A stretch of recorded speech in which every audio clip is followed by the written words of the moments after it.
Assalomu alaykum azizlarim. Bugun sizlarga 5 boladan zo'r joydan masjiddan shundoq kirganda yo'lga bo'yiga bir 2 minutlik yo'lni bo'yi, katta yo'lni bo'yida zo'r joyda uy topib qo'ydim sizlarga. Uyni bitta ko'ringlar, maza qilasizlar. Ama joyi zo'r. Bu yerda bilasizlar, gaz, suv, svetdan muammo yo'q. Eng zo'r joy hisoblanadi bu yerda 5 bolani kindiga. Kirishimiz mana shu, mana katta nimamiz, joyimiz.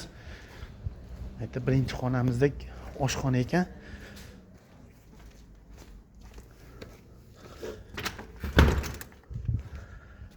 Bu oshxonamiz mana. Bilasizlar, gaz, svet, suvdan muammo yo'q bu yerda. Bu zalimiz ekan. Yana shuni remont qilib olasizlar, ama joyi zo'r joyda ekan. Joy shikalar joyda ekan. Bu chiqish. Bu yana bitta xonamiz, dahlizimiz. Kirib mehmon-pehmonlar kelsa, mashinalarni kuzatib olsanglar bo'laveradigan joy ekan.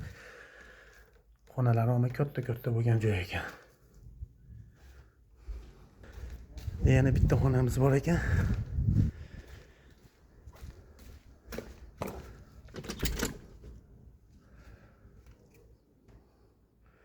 Dahliz. Bu yotoqxona.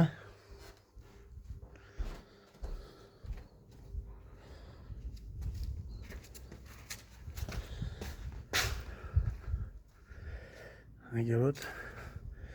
Uni zo'r katta yo'l o'rnatib qo'yishgan ekan. Podvallari ham bor mana, podvallari bilan. Hammom, tualet, hamma sharoit bor ekan uyda. Qadrli do'stlar, bu xonadonimiz 5,5 sotikdan iborat. 6 xona. Nur masjidning oldida, yaqin joyida. Shuni kirasizlar, yashaysizlar ekan. Ozgina remont qilib olasizlar ekan. Narxiga keladigan bo'lsa 60 ming baho aytishyapti. Kelishiladigan xonasi bor. Kirgan odamga kim nima o'zi xohlagan ishini qiladi. Bu yerda remont qilib olib, maza qilib yashaydigan joy ekan. Joy eng glavnisi ekan, masjidga 15 metr. Shunday eshik tagidan chiqasiz, masjidga qarab yuraverasiz.